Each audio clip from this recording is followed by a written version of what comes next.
మన టాలీవుడ్ లో గొప్ప గొప్ప కళాఖండాలు తీసే one of the greatest director మెహర్ నొలాన్ తర్వాత ఈయనే.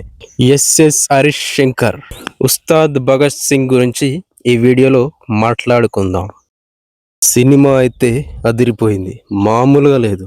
ఒక్కొక్క సీను ఒక్కొక్క షాటు మైండ్ పోయింది థియేటర్లో అయితే. నిజం చెప్తున్నా, ఇలాంటి సినిమా ఇప్పుడు కాదు, ఒక 10 ఏళ్ల కింద రావాల్సింది అన్న ఫీలింగ్ అయితే వచ్చింది. 10 ఏళ్ల కింద వచ్చినా కూడా ఫ్లాప్ అయ్యేదే అనుకోండి. ఇది తేరి మూవీ రీమేకా అంటే కాదు, కానీ హరీష్ శంకర్ తీసిన అన్ని మూవీస్ రీమిక్స్. ఆయన తీసిన మూవీసే కాదు, పవన్ కళ్యాణ్ గారి వేరే మూవీస్ నుండి కూడా రీమిక్స్ కొట్టి mixed fruit juice Ustad Bhagat Singh గా మార్చేశాడు. పవన్ కళ్యాణ్ గారు ఆయనకున్న బిజీ షెడ్యూల్స్ ని సెట్ చేసుకుని మరి ఈ సినిమా షూటింగ్ లో పార్టిసిపేట్ చేసిండు.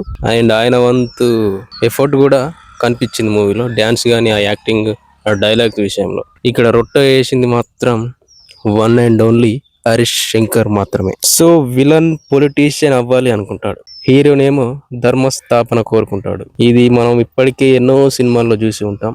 అండ్ అలాగే ఆ డైలాగ్స్, ఎలివేషన్స్ అయితే మామూలు ఎలివేషన్స్ కాదు.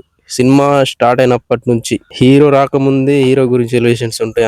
దేనికైనా ఒక లిమిట్ ఉండాలి. అలాగే ఎలివేషన్స్ కూడా నాన్ స్టాప్ గా ఆల్మోస్ట్ ఎలివేషన్స్ ఇచ్చేశారు.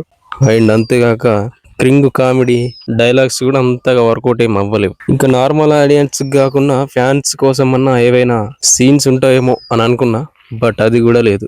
ఫ్యాన్స్ కూడా అట్ట ఈ సీన్స్ ఉన్నాయి మొత్తం. ఓజీ చాలా చాలా బెటర్.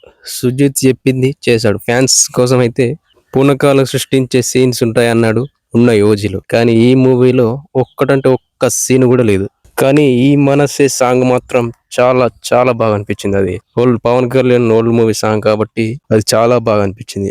అక్కడ మాత్రం ఓల్డ్ పవన్ కళ్యాణ్ గుర్తొచ్చాడు ఆ సాంగ్ అయిపోయాడు దాకా. సో ఓవరాల్ గా మూవీ సిచ్యువేషన్ ఇది. ఫ్యాన్స్ కూడా కష్టమే, ఫ్యాన్స్ కూడా కష్టమే అనిపించేలాగా చేశారు హరీష్ శంకర్ గారు. సో పవన్ కళ్యాణ్ ఫ్యాన్ని అని ఇలాంటి రొట్ట మూవీ తీస్తాడు అని ఊహించలే. గబ్బర్ సింగ్ ఓకే, గబ్బర్ సింగ్ మాత్రం చాలా మంచి మూవీ. సో దానికి దీనికి అస్సలే, అది ఆ గబ్బర్ సింగ్ ఆకాశం అయితే ఇది నేల అన్నట్టు తీసిండు. సో ఓవరాల్ గా ఉస్తాద్ భగత్ సింగ్, హరీష్ శంకర్ క్రింగ్ తప్పించి ఏం లేదు. పవన్ కళ్యాణ్ ఫ్యాన్స్ అయితే వన్ టైం చూడొచ్చు, అంతకు మించి ఏం లేదు.